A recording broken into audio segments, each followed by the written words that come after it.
Bonjour chers auditeurs de l'OCFM, chers téléspectateurs de Zoé Channel et vous chers internautes qui nous suivez via YouTube ou alors Facebook.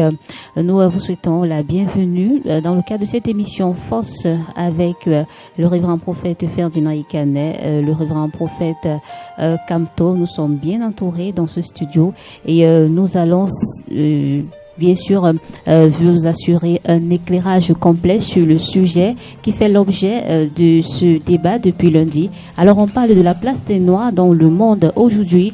On en a parlé hier en introduisant comme ça le christianisme. Aujourd'hui nous parlerons entre autres de l'histoire et pour cela nous allons d'abord saluer nos deux invités, le révérend prophète Ferdinand Ikané. Bonjour homme de Dieu. Bonjour Daniel, bonjour révérend Kamto et à tous les journalistes. Voilà, le révérend Kamto nous a fait le plaisir d'être encore là aujourd'hui. Bonjour homme de Dieu.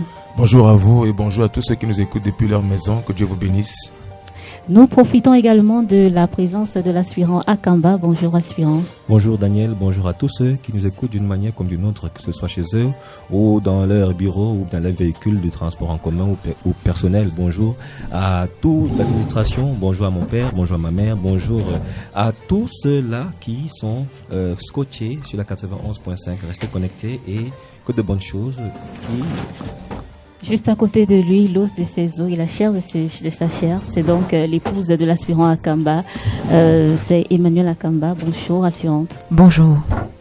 Voilà, bonjour à vous et rebonjour, merci de rester des nôtres. Nous prenons un souffle et nous allons revenir juste après pour introduire le débat comme il se doit.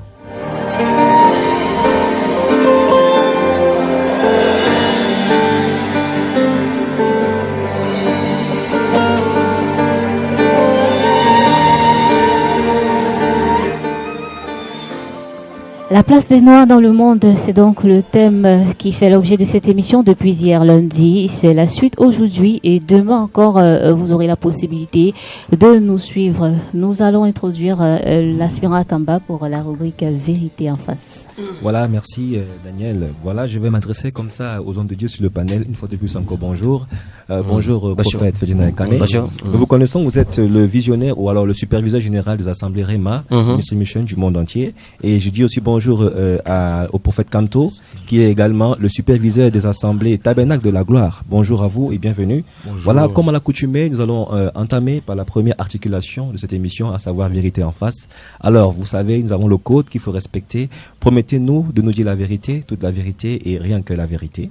Oui, En tout cas, nous on promet. je promets. Je promets De aussi. dire la vérité, rien que la vérité. Alors, c'est parti. Première question. Et toute la vérité. Homme de Dieu, prophète Ferdinand Ikané. Vu le thème de ce débat aujourd'hui et cette semaine, Ouais. aurez-vous souhaité naître blanc ou de couleur de peau différente? Bon, c'est vrai que je n'ai pas encore pensé à ça. Comme j'étais trop occupé à savourer le fait que je sois noir, je ne crois pas. Non. Et je n'envie pas d'autres races. Dieu sait pourquoi il m'a fait noir et je crois que je ne suis pas inférieur à quelqu'un.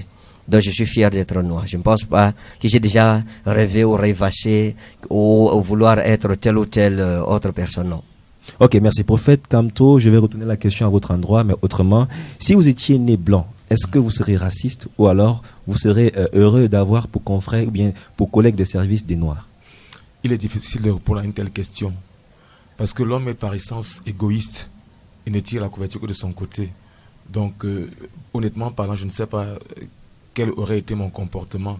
Je ne sais pas si j'aurais eu la même attitude que j'ai maintenant. Parce que je suis pas à l'aise avec le racisme. Mais je ne sais pas si j'avais été blanc, si la même chose se serait produite. Comme j'ai dit, l'homme est par essence égoïste. Donc, je ne sais pas. Alors, merci. Je vais revenir à vous sur la deuxième question maintenant, concernant le ministère, justement, proprement dit. Sur votre plateforme dans les réseaux sociaux, nous avons vu plusieurs de vos publications, de vos interventions. Et la chose intrigante, c'est que nous n'avons pas vu la prophétesse Kamto rendre ministère. Alors, ma question, elle est posée à votre endroit. Pourquoi seulement le prophète Kamto? Pourquoi c'est seulement lui qu'on voit? Et pourquoi il n'y a pas la prophétesse Kamto?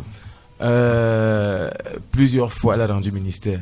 C'est simplement que les fois où vous avez regardé, elle ne s'était pas elle qui rendait ministère. Donc, la plupart du temps, c'est moi qui rends ministère.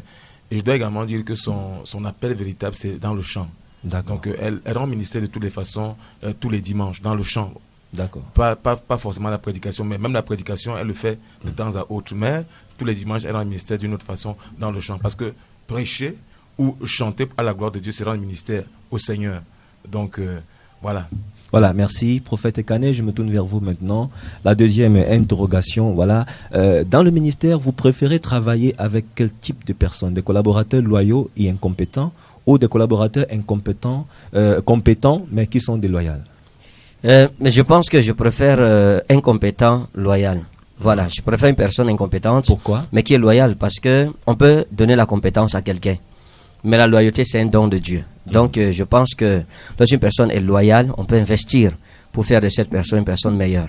Donc, j'ai pas besoin de personnes compétentes, mais déloyales.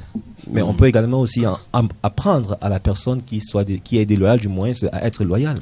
Je pense que c'est un peu plus compliqué. C'est un peu comme si vous demandiez à Dieu d'apprendre la loyauté à Satan. Ou bien comme si vous demandiez à Christ d'apprendre la loyauté à Judas.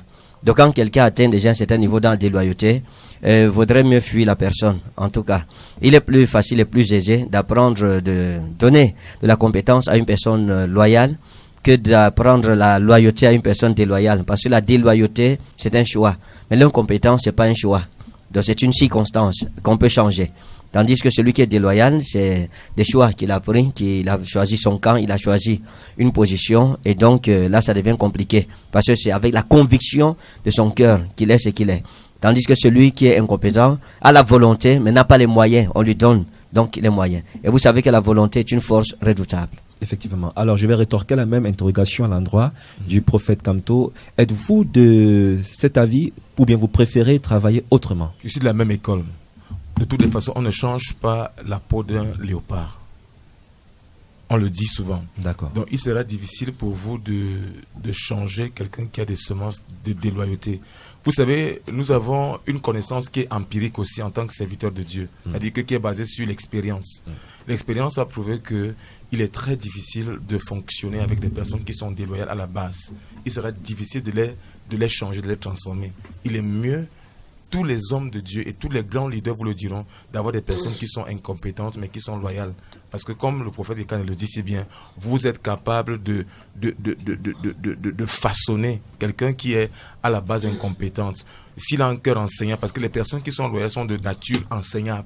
Lorsque quelqu'un a un cœur enseignable, c'est facile de le façonner et de lui donner les outils nécessaires qui lui permettent d'aller à un certain niveau. Donc et je voudrais ajouter que quand on regarde la plupart des journalistes qui passent ici, c'est moi qui les ai formés. C'est-à-dire que c'est des personnes, parlons de Daniel Kaljob qui est là, ça fait très longtemps. Même ma fille, Madame Akamba. Donc, vous trouverez que c'est des personnes qui sont arrivées, mais qui n'avaient pas les compétences en communication.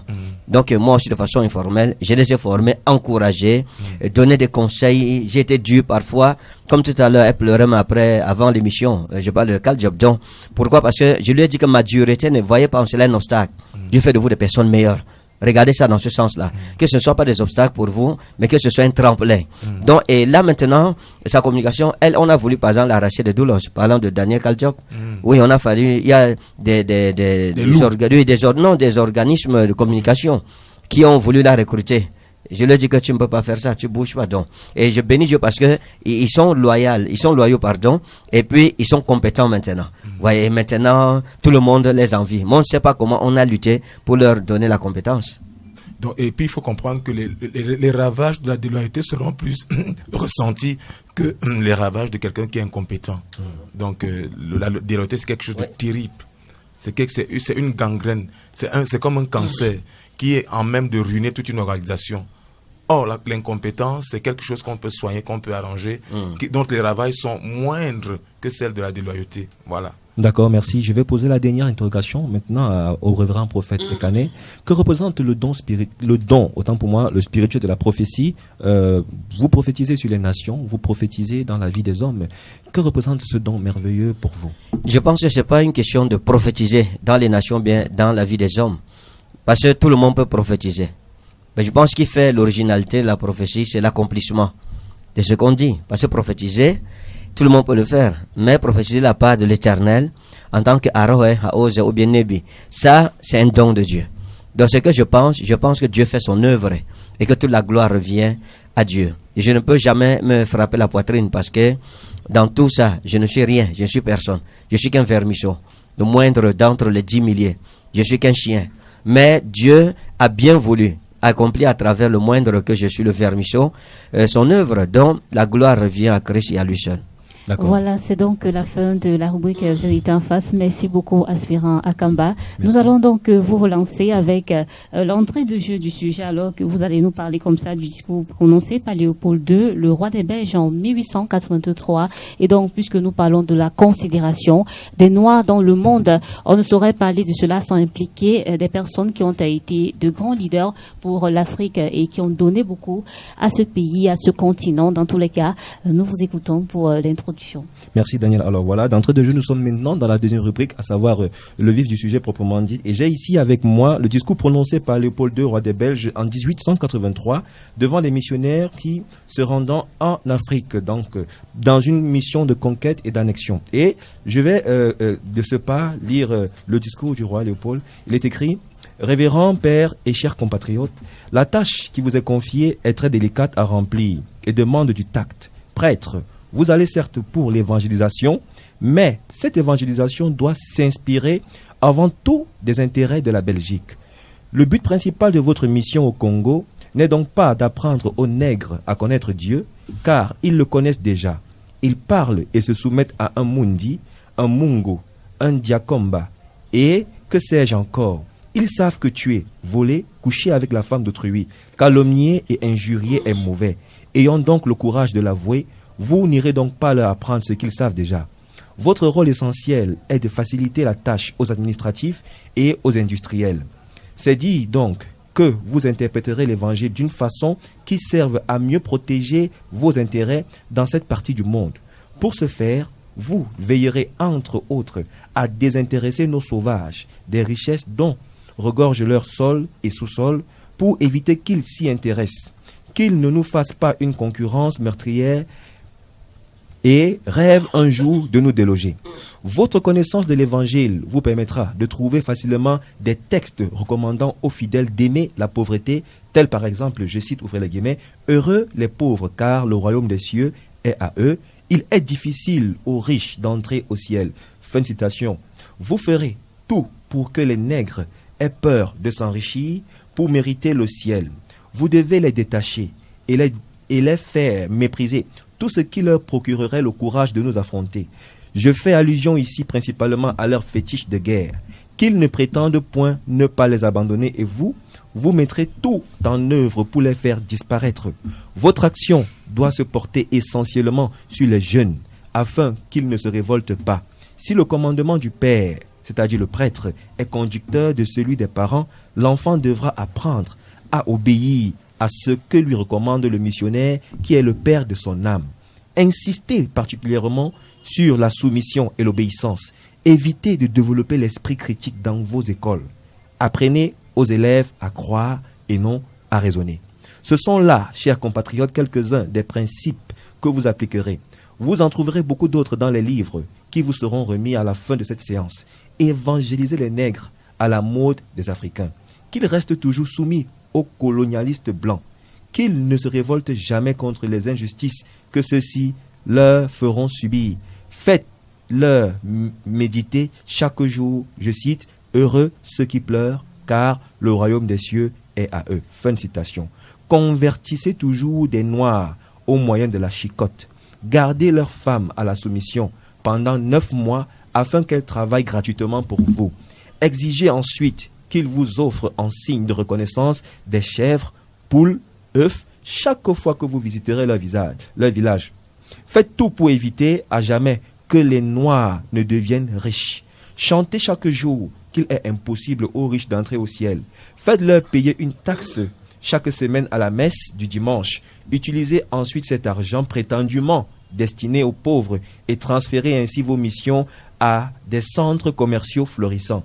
Instituez pour eux un système de confession qui fera de vous de bons détectives pour démentir auprès des autorités investies du pouvoir de décision tout noir qui a une prise de conscience.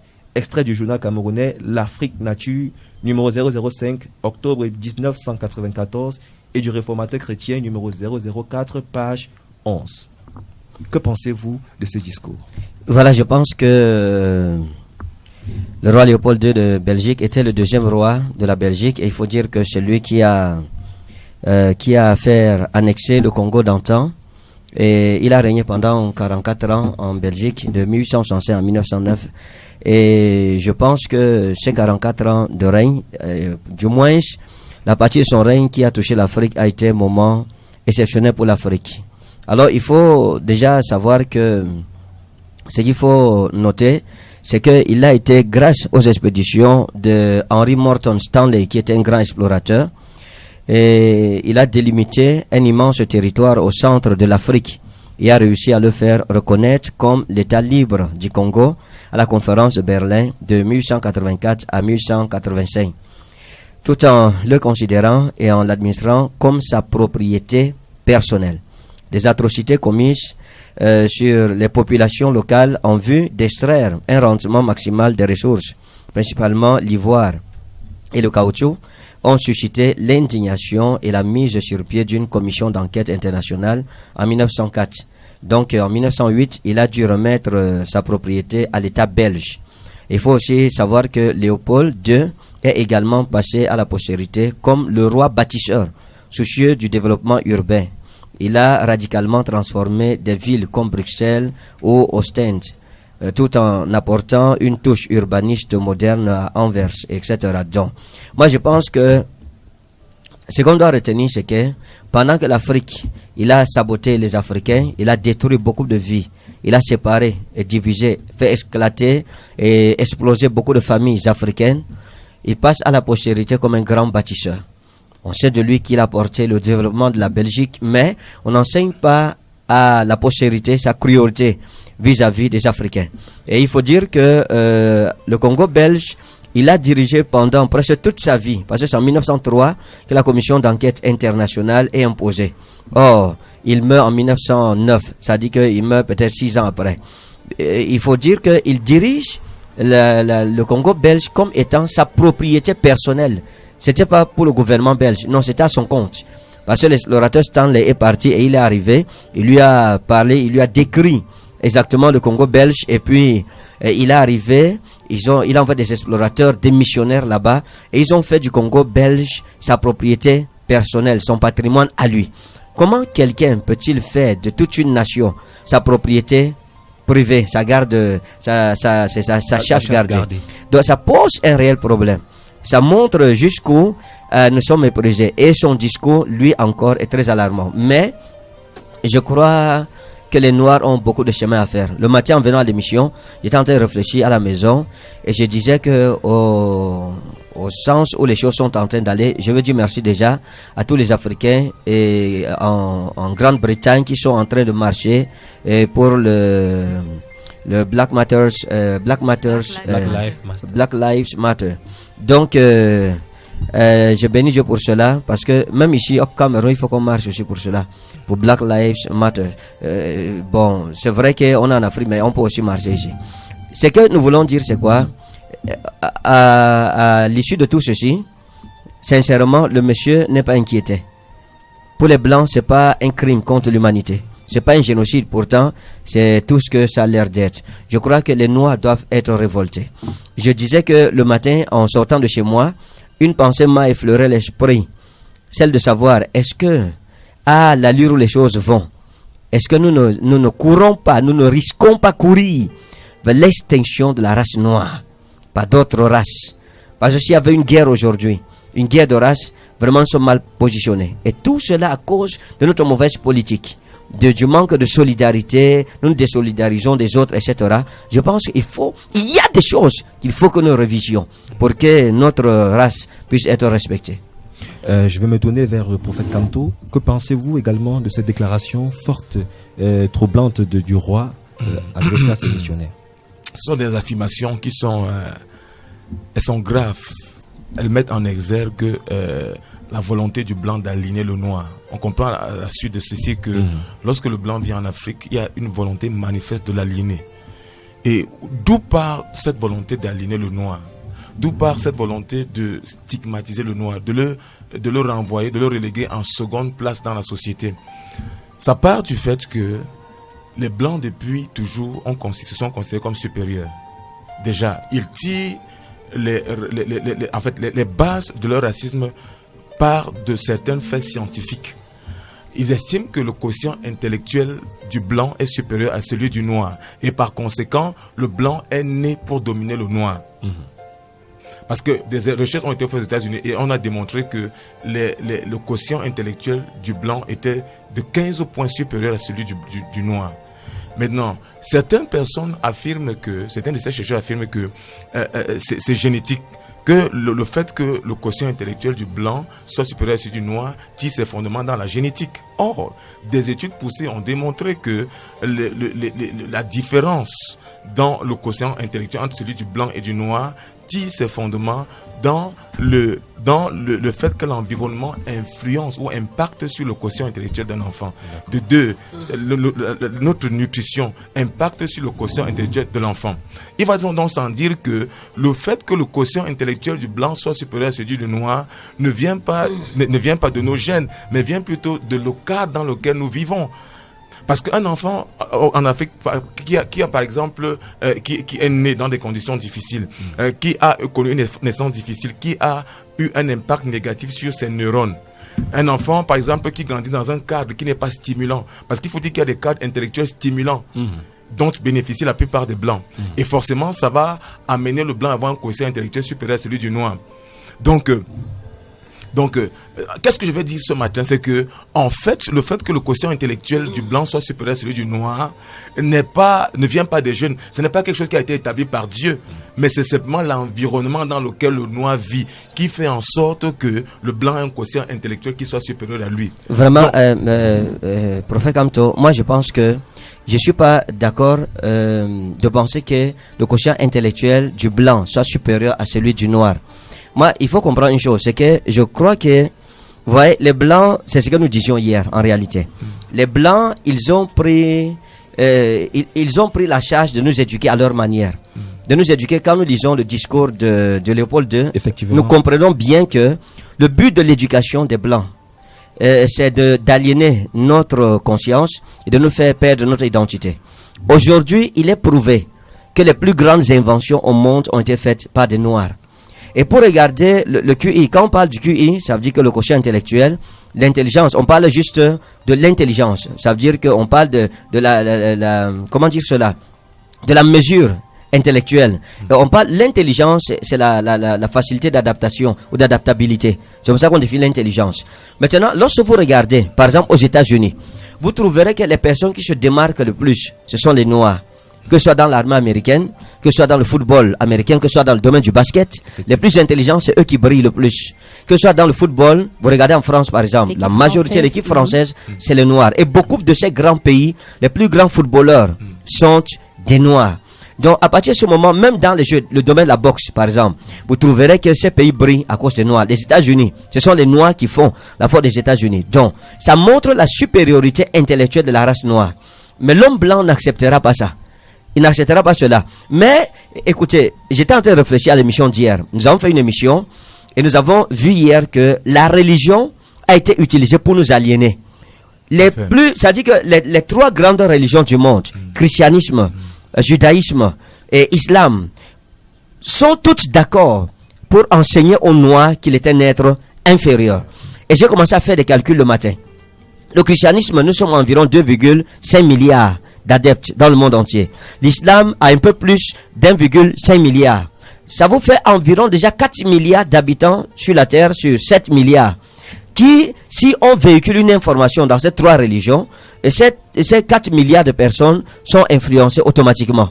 C'est-à-dire que si on dit par exemple que le noir est un singe, dans ces trois religions, il y a 4 milliards de personnes qui croient en ça immédiatement. Donc on peut dire que la religion en ce moment devient une force, une puissance pour véhiculer des idéaux, vous voyez. Et c'est ce que Léopold II a dit à ses missionnaires. N'allez pas, la Bible, ils connaissent déjà Dieu. Donc n'allez pas lancer la religion, mais enseignez-leur notre supériorité. Et dans ce que nous avons lu, j'ai noté 3 points pour lesquels j'ai compris certains fondamentalistes africains s'ériger. Et je comprends aujourd'hui, vous voyez. Pourquoi? Parce que le premier point, c'est la religion. Ici, il est prouvé clairement que l'occidental a utilisé la religion pour nous annexer. Effectivement. Et c'est pour cela que certains fondamentalistes africains rejettent le christianisme, rejettent l'islam, rejettent le judaïsme, parce qu'ils se disent que c'est la religion des Blancs. Voilà, la religion des Blancs. Ce qui, quelque part, a un sens dans ce cadre-ci là. C'est un sens. Mais lorsqu'on regarde dans la pureté de la religion chrétienne, je m'appuie sur elle parce que je suis chrétien, vous verrez que dans le livre d'Actes qu'on a lu hier, vraiment, les apôtres ne regardaient pas les Noirs comme une race inférieure. Non, ce sont les colons qui ont fait ça après cela. La deuxième chose, en dehors de la religion, c'est l'éducation. Regardez le système éducatif que l'Afrique a aujourd'hui. Vraiment, ça n'a rien à voir avec nous. On nous parle de la France, on nous parle de Mitterrand, on nous parle d'Hitler, on nous parle de Gaulle, mais nous ne connaissons pas les noms de nos ancêtres qui ont fait notre histoire. Et permettez-moi, homme de Dieu, il dit évitez de développer l'esprit critique dans vos écoles. Apprenez aux élèves à croire et non à raisonner. Donc ça pose un réel problème. Ça veut dire que nous grandissons, je maîtrise mieux l'histoire de la France, je maîtrise mieux l'histoire des Amériques que ma propre histoire. Nous ne connaissons pas les Oumniobé, je vous dis la vérité. Moi j'ai grandi, je ne connaissais pas les opposants de l'UDC. Hein? Jusqu'à aujourd'hui, je ne maîtrise pas bien. Hein? L'UPC, oui. Donc tu vois que même le nom là, je ne connais pas bien. Donc on peut dire quoi? On nous enseigne à connaître la civilisation d'autrui, mais on nous dessouche de nos souches. On nous dessouche de nos racines. C'est ça le but de l'éducation occidentale. C'est-à-dire nous faire régner notre personnalité et nous prêter leur personnalité, nous imposer leur manière de penser. Aujourd'hui, j'étais avec l'aspirant à Kamba quand je suis arrivé. Je me suis mis en costume. Il me dit, papa, mais aujourd'hui vous êtes bien habillé. Pourtant, je viens avec des gants africains. Je lui ai dit, donc quand je viens avec les gants africains, tu ne m'as jamais dit que je suis bien habillé. Mais comme j'ai mis le costume, je suis à l'occidental, tu me dis, je suis bien habillé. Je lui ai dit, ça, ce sont des conséquences de l'acculturation. On nous a fait penser que pour être élégant, c'est lorsque tu as le costume. Et là, ça pose un réel problème. Donc, l'éducation qu'on nous donne n'est pas adéquate à nos réalités africaines. Je vous dis la vérité. Nos dirigeants doivent revoir le système africain. On ne nous apprend pas nos langues. Je parle français. Je ne peux pas communiquer ma propre langue à mon enfant.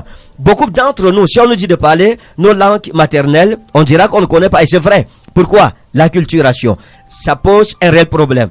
Le matin, au lieu de déjeuner avec ton petit couscous, avec la sauce gombo, si on te voit manger comme ça, tu deviens une cause de risée.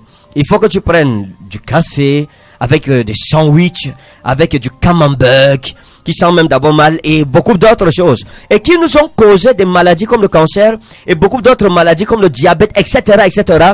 La culture alimentaire occidentale a réduit l'espérance de vie en Afrique. Donc, et eux, ils s'en sortent un peu avec la médecine avancée. Chez nous, c'est pas le cas. La confession, il a parlé, revenons sur la religion, la confession des prêtres était stratégique. C'était pour contrôler. Oui, c'était des agents de renseignement en réalité, ces prêtres-là. Même aujourd'hui, c'est la même chose encore aujourd'hui. Si les gens ne le savent pas, la plupart de ces prêtres sont des agents de renseignement. C'est des agents doubles. C'est-à-dire que qui sont là, vous confessez, les politiques vont se confesser chez eux. Oui, les gens vont se confesser chez eux. Vous dites, dans tous vos secrets, au lieu de confesser vos péchés à Christ, vous allez confesser à un prêtre, et le lendemain, on dit qu'on a assassiné telle personne. Parce que le prêtre a dit quoi? Appelé que l'homme, il est dangereux, il a des velléités sécessionnistes.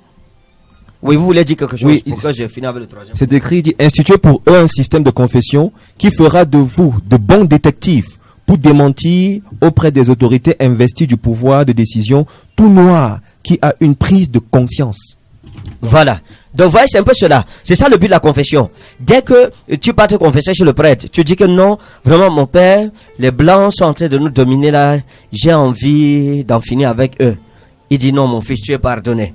Dès que tu tournes le dos là, il fait que ça, hein, comme il y a dans un film là, il dit égorgez-le. Et puis on en finit avec vous. Donc, voilà les 3 points que j'ai notés. La confession des prêtres, la religion en elle-même et l'éducation qu'on nous donne. Nos dirigeants doivent se révolter. On m'apprend le français, je suis français. Qu'on m'apprenne le foufoulde, qu'on nous apprenne le wondo, qu'on nous apprenne le boulot, qu'on nous apprenne le tika, qu'on nous apprenne le foufoulde, que nous communiquons entre nous. Bon, maintenant, les blancs font en sorte que, je n'ai rien contre les blancs, nous sommes en train de parler. C'est l'éducation générale. Maintenant, vous voyez, il y a des Français qui arrivent là et on veut causer en famille. Il y a des choses qu'on veut se dire entre nous, on ne peut pas dire. Ils vont connaître tous nos secrets. Et c'est ça aussi le but de la culturation linguistique. Donc moi je pense que on doit nous enseigner à l'école les choses adéquates avec nos réalités africaines. Nous voulons apprendre l'Afrique, connaître l'Afrique et l'histoire de nos pères qui jadis et naguère firent notre histoire. Voilà, Merci, homme de Olivier. Dieu, révérend prophète Ferdinand Ekane, justement, vous parlez de l'Afrique qui doit se révolter. Mais est-ce que cette supposée suprématie blanche sur les Noirs n'est pas justifiée, étant donné que on ne doit pas seulement regarder l'esclavage, mais regardons par exemple la réalisation allemande au Cameroun. Les chemins de fer, on connaît les chemins de fer au Cameroun grâce aux Allemands. L'éducation même, ce sont eux qui ont venu réaffirmer cet intellect que l'Afrique avait, mais qui ne savait pas comment l'exploiter. Alors, est-ce que sur ce point de vue, à cause des nombreuses réalisations, on ne peut pas quand même dire que le blanc est supérieur au noir? On ne peut pas rejeter en bloc l'apport, bien la contribution de l'Occident, de l'Europe en Afrique, dans le développement de l'Afrique. On ne peut pas rejeter ça en bloc. Mais ce que nous insurgeons contre l'annihilation, contre le fait de phagocyter, n'est-ce pas, le côté intellectuel du noir. C'est pourquoi j'ai commencé par parler du quotient intellectuel, parce qu'ils tirent leur suprématie, ils font leur suprématie, ils justifient leur suprématie par le fait que le quotient intellectuel du blanc à la base est supérieur à celui du noir. Donc tout à l'heure j'étais en train C'est-à-dire par leur réalisation. Oui. Donc j'étais en train de parler, j'ai commencé à ce niveau-là pour montrer et démontrer à la lumière de l'histoire, à la lumière de certains nombres de faits, que en fait ce n'est pas vrai ce qu'ils disent. Le quotient intellectuel du blanc n'est pas supérieur à celui du noir à cause d'un facteur génétique, non. Dieu ne nous a pas créé inférieurs, Dieu n'a pas créé le noir inférieur au blanc. Ce sont les conditions, n'est-ce pas, dans lesquelles nous vivons, qui ont fini par amoindrir le quotient intellectuel du noir. Et je vais vous dire une chose, c'est que il est démontré, enfin l'histoire raconte qu'il y a de cela des années, les blancs, pour tester la capacité des noirs, on dit qu'on est venu au Cameroun dans les monts Kapsiki, on a récupéré un enfant de 6 ans. On voulait le mettre dans les conditions normales de température et de pression qu'un jeune blanc de son âge. On l'a amené en Russie, et ce jeune homme en Russie a grandi dans ce même contexte que les blancs. On s'est rendu compte qu'il développait les mêmes caractère, ou bien en fait, développer le même potentiel, sinon supérieur, n'est-ce pas, des blancs. Et on dit que cet enfant est devenu le père de tous ceux-là qui ont influencé la technologie en Russie. Un Camerounais. Donc, un noir mis dans les mêmes conditions que les blancs, n'est-ce pas, il fait des prouesses. Moi, j'ai été à Goethe Institute, je voulais aller en Allemagne pour continuer mes études, c'est Dieu qui m'a retenu. Je me suis rendu compte que tous les camarades avec qui j'étais au Goethe Institute, et qui sont allés en Allemagne, ils vont vous dire que en classe, les blancs ne font pas le poids avec eux. La plupart du temps en Europe, ils ne veulent pas faire les grandes études. Vous ne savez pas ça? Très peu de blancs veulent faire les grandes études. C'est nous les noirs qui faisons les grandes études. Les noirs, ils arrivent chez les blancs, la plupart du temps, ils sont supérieurs. Donc parce qu'ils sont dans des conditions normales de température et de pression qui leur permettent d'exprimer leur potentiel. Donc pour dire que on ne peut pas démontrer la suprématie du blanc sur le noir sur la base de notre quotient intellectuel. Notre quotient intellectuel, on ne peut pas dire que le quotient intellectuel du noir est inférieur à celui du blanc. Donc je dis ça pour dire que, pour que les blancs, les noirs comprennent que ils ne doivent jamais se sentir inférieurs à un blanc. Mis dans les mêmes conditions, nous sommes égaux, sinon même supérieurs. Donc, mais quand vous lisez le discours du roi belge, c'est comme s'il envoie des prêtres vers une race qui est inférieure. En fait, il manifeste, ça c'est une affirmation de la suprématie du blanc sur le noir lorsqu'on lit ce discours. Bien sûr. Donc, il n'a pas de problème de conscience parce qu'il sait que nous sommes noirs. Même les scientifiques attestent que nous sommes inférieurs. Donc notre mission ici ce matin, c'est de dire à tous les noirs de tout blanc que nous ne sommes en rien inférieurs. Nous sommes sinon supérieurs. Nous sommes capables de faire des prouesses. Et le prophète Ekane l'a dit si bien tout à l'heure, la plupart des grandes inventions ont été faites par les noirs. Aujourd'hui, toutes les courses de fonds et de demi-fonds aux oui, mais au départ, l'invention est venue avec le blanc. Non, attendez, moi je vais dire quelque chose à la journaliste parce que elle a d'abord dit une affirmation sur laquelle je suis pas d'accord. Elle dit que on ne peut pas dire que elle a expliqué que nous ne savions pas, nous ne pouvions pas, elle a dit quoi, exploiter nos biens, qu'on ne savait pas exploiter nos ressources. Voilà. Donc quand les blancs sont venus, ils ont trouvé qu'on ne savait pas exploiter nos ressources. Et j'ai dit que c'est pas vrai. C'est pas du tout vrai. Parce que il y a des rois africains qu'on a connus comme des spécialistes de l'or. Leur trône était fait d'or, etc. Nous connaissions la richesse de nos ressources minières, nous le savions. Mais il faut plutôt dire que nous n'avions pas les moyens Pas qu'on ne savait pas exploiter. Nous savions exploiter, mais c'est la même chose dans le sens de l'agriculture.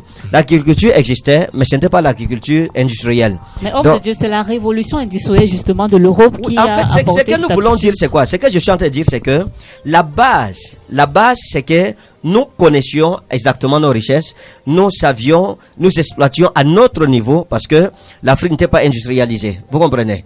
Donc on ne peut pas dire que nous ne savions pas exploiter nos ressources ou bien que nous ne connaissions pas la valeur de nos ressources. Il y avait des guerres intestines déjà pour l'ivoire en Afrique, entre les clans, pour l'ivoire ou bien l'or, etc., pour ces grandes ressources, ces pierres précieuses-là. Bon, mais ce qu'il faut dire, c'est que l'Europe et d'autres civilisations ont un peu plus connu le développement technologique avant nous.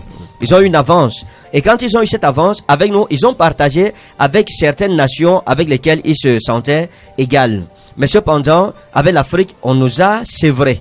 On nous a bannis du partage des connaissances technologiques pour nous maintenir, comme le discours du roi Léopold II le dira bien, dans l'obscurantisme et dans l'ignorance et dans notre état bestial, entre guillemets, comme ils aimaient le dire.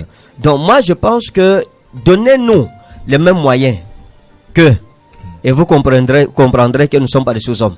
Donnez-nous les mêmes moyens. Mettez-nous dans les mêmes conditions que. Et c'est là que vous jugerez si notre quotient intellectuel est inférieur ou s'il est supérieur. Voilà, aspirant à Kamba, excusez-moi si vous le permettez. Alors, prophète Kamto, justement, avec cet écrit qui a été lu par l'aspirant à Kamba, on comprend à travers ces textes que, en quelque sorte, l'Afrique est comme une menace pour l'Europe. Tout à fait. Tout à fait. Quand vous voyez, regardez dans l'histoire, vous voyez comment le blanc vient en Afrique, n'est-ce pas, prend les hommes forts, l'amène aux États-Unis. Ce n'est pas qu'il n'y avait pas des hommes dans son pays, mais il se rend bien compte que l'homme noir est fort par essence. Et cette main-d'œuvre peut aider à développer son pays. Donc, toujours le noir a été, bien l'Afrique a été une menace pour l'Europe. Et aujourd'hui encore, c'est une menace pour l'Europe. C'est la raison pour laquelle il faut faire tout pour annihiler, n'est-ce pas, leur faculté mentale. Et c'est pourquoi nous nous insurgeons contre cela. Dieu nous a éclairé par sa grâce au travers des Saintes Écritures. Nous nous insurgeons contre cela. Il n'y a plus question d'annihilation aujourd'hui. Nous sommes un peuple à part entière. Nous avons les mêmes potentiels. Nous sommes créés égaux et sommes capables, n'est-ce pas, de faire valoir cela et par ricochet développer, n'est-ce pas, nos continents, développer nos nations. Donc voilà. Donc nous constituons véritablement une menace pour l'Europe. Écoutez, il faut parler des choses comme elles doivent être dites. Aujourd'hui, si la France est sevrée de l'Afrique, elle ne s'en sort pas. La France a quelles ressources? Effectivement. Elle tire toutes ces... Elle se délecte, n'est-ce pas, du jus, en fait, du lait de l'Afrique. Donc ce sont tous les traités qu'elle a été en même de signer avec l'Afrique qui lui permet aujourd'hui de continuer à vivre. Si la France est sevrée, elle ne peut pas. Et les Français le savent. C'est pour ça qu'il faut faire tout pour maintenir les Africains, n'est-ce pas, dans leur joug. Donc il faut dire les choses. Parfois on ne veut pas dire ces choses parce qu'on dit non, on n'est pas politicien, mais c'est la vérité, c'est la réalité. Donc il est question d'aligner la mentalité pour pouvoir bien profiter des richesses. Oui, parce que l'Afrique c'est le marché de l'Occident. C'est comme ça que le monde est fait. Il faut bien des personnes pour acheter. Si tout le monde est vendeur, qui va acheter pour qui? C'est même pas que c'est un marché. On va même dire c'est un grenier. Oui, sincèrement. Parce que le prophète, quand on sent arracher la parole, quand je le fasse. Pourtant vous l'arrachez. Ce que je veux dire, c'est quoi? C'est que on vous donne par exemple une dette. On vous donne une dette. On dit ok, on va vous donner une dette. On donne une dette de 10 milliards, par exemple. Ou bien, mettons 10 millions. Vous donnez une dette de 10 millions d'euros. Pour faire des routes, vous devez rembourser ça avec un intérêt peut-être 50 ou 60%. Pour vous faire des routes, et puis on vous dit, ok d'accord, vous n'avez pas une société pour vous fabriquer cette route-là. Nous avons une société qui peut vous fabriquer cette route-là à 5 milliards. Toutes ces rues-là, vous le faites à 5 milliards. Maintenant, il faut entretenir les engins, etc., et payer d'autres salaires et d'autres dépenses par rapport à ces rues-là. Vous vous retrouvez en train de dépenser encore le reste de 5 milliards. Donc pour faire ces rues, vous leur avez remis les 10 milliards qui vous ont prêté en réalité. Et vous leur devez maintenant peut-être 15 milliards d'intérêts. Donc moi je dis que c'est un problème fondamental. Et il y a quelque chose que tu as dit hier. Et vraiment, ça m'a fait réfléchir. Parce que hier le prophète nous a expliqué que jusqu'en 2008, il croyait en la théorie de la supériorité des Blancs sur les Noirs. Et qu'à l'école biblique, Et le professeur lui-même était ahuri que oui, vraiment, mes frères, c'est qu'on dit là, c'est sérieux. Donc, c'est un peu comme si le professeur lui-même ne s'en sortait pas dans ce domaine-là. Pourquoi? Parce que ça montre la puissance de l'éducation occidentale sur nous, l'influence de l'éducation occidentale sur nous. Nous devons faire attention. Et j'ai médité encore sur l'histoire de la postérité de Cham, qui a été fondamentale. Comment on nous a trompés aussi facilement? Comment est-ce que c'est arrivé? Comment est-ce qu'on n'a pas vu la vérité en face? Comment nous avons cru si facilement en un mensonge aussi bête? Hein? Regardez, quand vous lisez attentivement les Saintes Écritures, on a lu ça hier, dans Genèse 10, verset 6. Les fils de Cham furent Cush, Misraïm, Put et Canaan. Donc il a eu ces 4 fils. Il dit Cush, Misraïm, Put. On a dit que Cush, c'est l'Éthiopie. Misraïm, c'est l'Égypte. Put, c'est la Libye. Et Canaan, c'est en Asie mineure. Maintenant, la malédiction de Sur Canaan. Oui, la malédiction est sur Canaan. Quand on dit, il dit, maudit soit Canaan, qui soit l'esclave des esclaves de ses frères. Or, quels étaient les frères de Canaan? C'est Misraïm, c'est Put et c'est Cush, qui sont tous des Africains. Donc, en fait, la malédiction dit plutôt que Canaan devrait être l'esclave de nos esclaves. Pas que c'est nous qui devrons être esclaves de Canaan. Et en plus, Canaan n'a rien à voir avec Seth, qui représente l'Europe. Seth qui représente l'Europe. Japheth. C'est Japheth qui représente l'Europe. Oui, tout à fait. Donc, Canaan n'a rien à voir avec Japheth. Parce que Japheth n'est pas considéré, en fait, il n'est pas concerné par la prophétie. Le problème, c'était avec Canaan. Alors maintenant, il faut comprendre une chose, frère. Comment donc ils ont pu faire cette entorse dans l'histoire pour venir nous faire comprendre que non, c'est Cham qui a été maudit et que donc l'Afrique a été maudite. Pourtant, la malédiction n'avait rien à voir avec l'Afrique, mais avec l'Asie mineure. Comment est-ce qu'on nous a trompés aussi facilement? Moi, je pense qu'il faut se réveiller. Nous sommes tellement endormis. Homme de Dieu, justement. C'est encore la force d'éducation à la base. Justement, homme de Dieu, je ne suis pas très d'accord avec ce que vous avez dit par rapport à la technologie en Afrique. Vous avez dit que les pays occidentaux ont plus de technologie que les Africains. Mais quand on regarde les grandes réalisations archéologiques, nous réalisons que en Égypte, il y a les pyramides. Et nous avions déjà, on peut réaliser que nous avions déjà des très grandes technologies. Pourquoi donc n'avoir pas utilisé ça pour faire nos propres routes et autres grandes réalisations? Donc c'est vrai que, on va dire, lorsqu'on parle des peuples civilisés d'Antiquité, on parle de l'Égypte, on parle même de Carthage aussi. Donc il y a certaines nations africaines qui sont parmi les peuples civilisés de l'Antiquité. Donc à ce niveau-là, il est difficile de comprendre ce qui a empêché, c'est-à-dire que, comme tout à l'heure le prophète disait, c'est-à-dire que le passage, l'échange de technologies entre Africains, donc nous ne sommes peut-être pas bien placés pour expliquer ce qui s'est passé, même s'il est vrai que certaines de ces choses ont commencé dans l'Écriture. Moïse qui a écrit le Pentateuque, Dieu a bien voulu qu'il soit éduqué en Afrique parce que c'était le centre de l'écriture. En fait, l'écriture est née en Égypte, les hiéroglyphes. Donc, l'Égypte, c'était le début de l'arithmétique, la mathématique. Toutes ces choses sont nées en Afrique. Parce que quand vous voyez la construction des pyramides, quand vous voyez les techniques ou bien les techniques qui ont été utilisées, vous comprenez que c'était des personnes qui étaient des experts en mathématiques, des experts en arithmétique. Il faut dire que jusqu'à présent, il est difficile de reproduire une pyramide. Voilà, il est très avec difficile la technologie de nos jours. Même avec la technologie de nos jours, il est difficile de reproduire une telle chose. Donc, ça veut dire que c'était des experts. C'était des personnes avec un esprit supérieur de toutes les façons. Donc on ne comprend pas ce qui s'est passé entre-temps.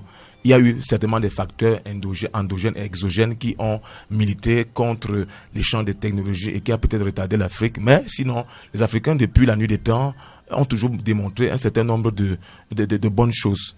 Donc, voilà, à travers donc ce discours de Léopold Sédar Senghor, vous êtes en train de dire qu'il est question comme ça à travers le système blanc d'aliéner la mentalité africaine pour pouvoir la déposséder. Mais il y a la coopération qui est venue aujourd'hui. On parle de la coopération bilatérale et on parle d'un partenariat gagnant-gagnant. Avec le Covid-19, on voit par exemple des États tels que la Chine et aussi l'Amérique qui contribuent comme ça pour la riposte nationale, par exemple au Cameroun contre le Covid-19.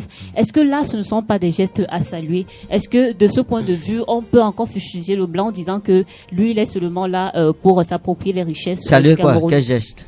Les gestes de coopération, par exemple, avec dans quoi? le cas de la lutte contre le Covid-19. Avec qui? Avec des dons que non, dis donc, laissez-nous ça c'est les bêtises. Quelle coopération? Vous avez vu quoi que le noir ou le blanc peut donner à l'Afrique pour rien? Derrière ces coopérations, il y a quelque chose derrière cela.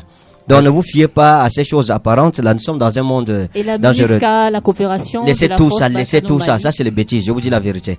Laissez-moi revenir sur quelques inventions faites par des Noirs. La coopération entre les Noirs et les Blancs C'est pas. est toujours fondée sur les C'est intérêts. les intérêts, c'est tout. Il n'y a pas de coopération sans intérêt. Mm. Chaque État cherche ses intérêts de toutes les façons. Donc voilà, il faut dire que la lampe électrique, par exemple, a été inventée le 3/9/1881 par Joseph V. Nichols et Lewis H. Latimer. Ça, ce sont des Noirs. J'ai cité quelques inventions faites par les Noirs. L'aiguillage des trains a été inventé le 31 octobre 1899 par William F. Booth, qui était un Noir. Vous voyez. Donc, nous avons encore le moteur à combustion, par exemple, inventé le 5 juillet 1892 par Andrew J. Birch. Là aussi, c'était un Noir. Le masque à gaz a été inventé le 13 octobre 1914 par Garrett A. Morgan, qui était un Noir. Même la bouche de secours incendie, elle a été inventée le 7 mai 1878 par Joseph R. Winters, qui était un Noir.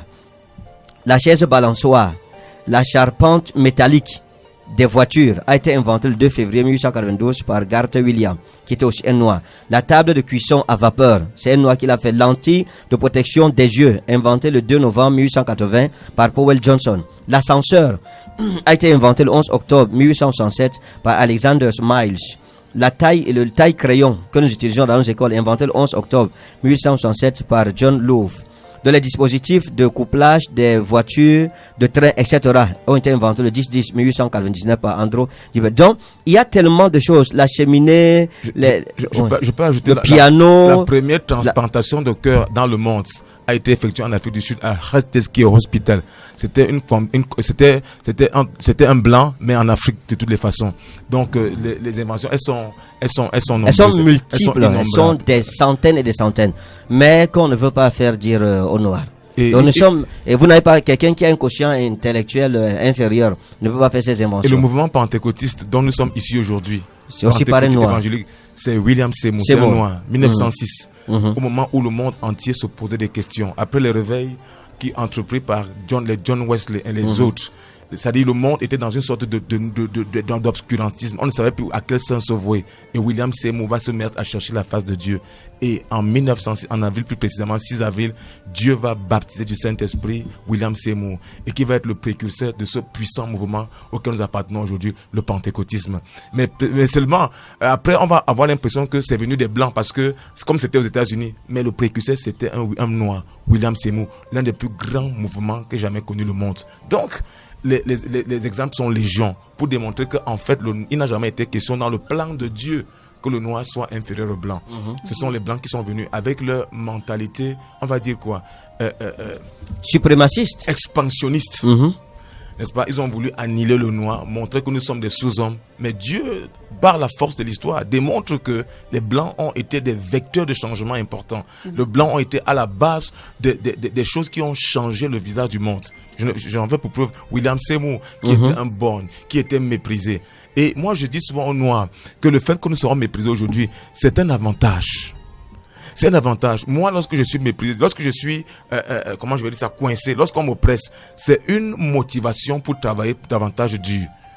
Au temps de William Seymour, les Noirs étaient déjà marginalisés. C'était au moment où la ségrégation raciale battait son plein aux États-Unis. C'est à ce moment-là que Dieu choisit, n'est-ce pas, d'utiliser un Noir pour impulser un des plus grands réveils mondiaux qui ait jamais existé. C'est la plupart des Noirs qui ont contribué à ce que l'esclavage voilà. finisse. Donc pour dire que, comme en Égypte, plus on oppressait les Noirs, en fait, plus on oppressait Israël, les Juifs, plus ils se multipliaient. Plus on va oppresser les Noirs, plus on va crier vers Dieu, et plus Dieu viendra à notre secours. Tout à l'heure, on parlait du Covid-19. Quelles n'ont pas été... Qu'est-ce qu'on n'a pas dit? Les prévisions J'ai des enfants en Europe pronostiques qui ont passé le temps à me dire, quand ça va arriver en Afrique, vous allez tous mourir. Et je leur disais, vous avez une grande technologie aux États, en Europe et tout ça, mais nous avons un grand Dieu en Afrique. Aujourd'hui, on nous donne raison. Ce qu'on attendait, l'hécatombe qu'on attendait, n'est pas arrivé, parce qu'il y a la main d'un Dieu puissant. Et c'est d'ailleurs par la médecine traditionnelle que, notamment du côté de Madagascar, voilà, on réussit à guérir des personnes du Covid-19. Donc, pour dire que Dieu n'a pas abandonné l'Afrique, Dieu ne nous a pas abandonnés, Dieu est de notre côté. Donc, crions à l'Éternel et Dieu continuera à agir et nous montrer à la face du monde que l'Afrique n'est pas abandonnée, elle n'est pas oubliée. elle n'est pas rejetée de toutes les façons. Merci. J'avais une autre dernière préoccupation, une dernière interrogation. Voilà, nous avons vu dans le discours de Léopold II qui a sciemment précisé à ses prêtres et à ses entrepreneurs, parce que c'était un cortège de prêtres et de ressortissants qui allaient certainement pour aller travailler pour les intérêts de la Belgique. Il dit, par exemple, votre connaissance de l'évangile vous permettra de trouver facilement des textes recommandant aux fidèles d'aimer la pauvreté, tels par exemple, je cite, heureux les pauvres car le royaume des cieux est à eux.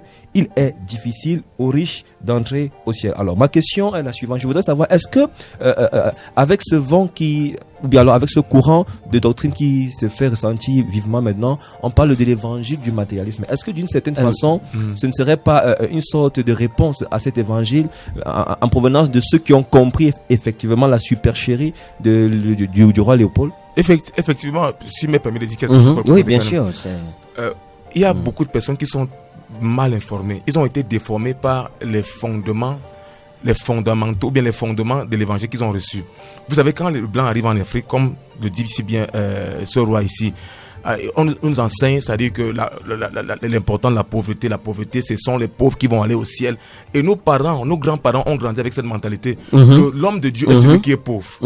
C'est l'évangile justement que le blanc lui a apporté. Oui, bien sûr. Quand tu es pauvre, les catéchistes étaient pauvres. C'est pas vrai.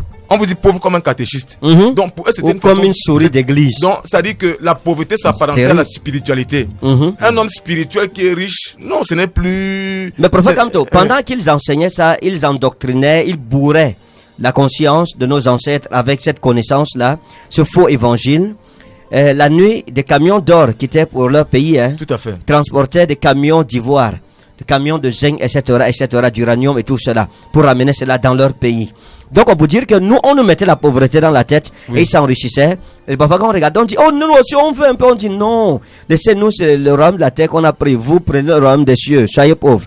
Et il y a une grande influence encore de cette tradition maléfique qui s'est transmise de nos ancêtres jusqu'à aujourd'hui, qui règne dans nos églises, où l'argent est vu d'un mauvais œil, où la richesse dans l'église est vue d'un mauvais œil. Des pasteurs prêchent sur ces choses-là, mais à la fin du mois, ils n'ont pas l'argent pour payer le loyer, il faut payer ces choses-là, et ça pose un réel problème aujourd'hui. Donc, je crois que on a du travail. C'est une mauvaise fondation, un mauvais héritage qu'il faut révoquer absolument.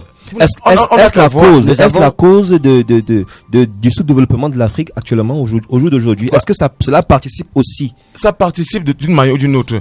Regardez, où davantage était votre propos tout à l'heure. Si vous permettez, nous allons chuter, nous ne reste plus beaucoup de temps. Donc, regardez un peu. Regardez toutes les églises catholiques dans notre ville, dans notre cité. Ils créent des richesses. Chaque église catholique a en son sein une école. Il y a des business tout autour. Bien donc sûr. Ils créent des richesses. Donc pendant qu'ils vous disent aux rois, donc restez pauvres, et ils créent des richesses. Regardez le train de vie d'un prêtre. Mais ils vous disent quand même de donner le terrain. Regardez le Vatican. Qui est plus riche que le Vatican? Donc, toutes ces richesses ont été transférées au Vatican. Ils ont développé, ils ont construit, il y a des bâtisses, ils sont prospères, ils sont Maintenant, riches. quand un Africain ouvre l'église, on dit que non, il est en train de dévaliser les gens, il est en train de voler les gens, mais on ne voit pas où le vol, la vraie origine du vol. Donc, en fait, c'est que c'est un vol bien organisé. Ils ont su comment structurer la leur. Et comme nous, par exemple, parfois, nous, Pentecôte particulièrement, nous, on est vrais. Lorsqu'il y a un besoin, on dit voilà tel le besoin qu'il y a. Mais ils ont été capables de masquer les choses. Par exemple, vous connaissez ce qu'on appelle la vente des indulgences. Oui, bien sûr. L'Église catholique a mis au point la vente des indulgences. C'est-à-dire que acheter certains biens spirituels. Cet argent, c'était pour faire quoi? C'était pour bâtir les églises, pour bâtir, n'est-ce pas, le Vatican. Il y a tellement de matériel, tellement d'objets spirituels. Oui. C'est-à-dire les chapelets, des statuettes de Marie, le rosaire, etc. Toutes ces choses-là. Des messes de requiem. Oui, des messes de requiem. Toutes ces choses-là, les pénitences, etc. Toutes ces choses-là se payent. Les cartes de baptême. Et ça, c'est des grandes sources de richesse, mais que les gens ne voient pas. Merci. Tout se vend. Merci, homme de Dieu. Je vais passer la parole maintenant à Daniel qui va certainement mettre la clé sur le paillasson. Oui. D'accord, merci à Spira Kamba et merci pour vos différentes interventions. Merci au prophète Kamto et au révérend prophète Ferdinand Ikané d'être passé. Que Dieu vous bénisse. Merci à vous. C'est moi qui vous Et donc, nous remercie. prenons rendez-vous pour demain à partir de 10h, toujours sur la 91.5. Merci à Spira Kamba et l'assurante Emmanuel. C'était votre émission Force. Rendez-vous demain 10h. Bonne suite de programme sur Doulos FM. Ne manquez pas la rediffusion de votre émission Force. sur Doulos FM, de lundi à vendredi à 16h et 21h.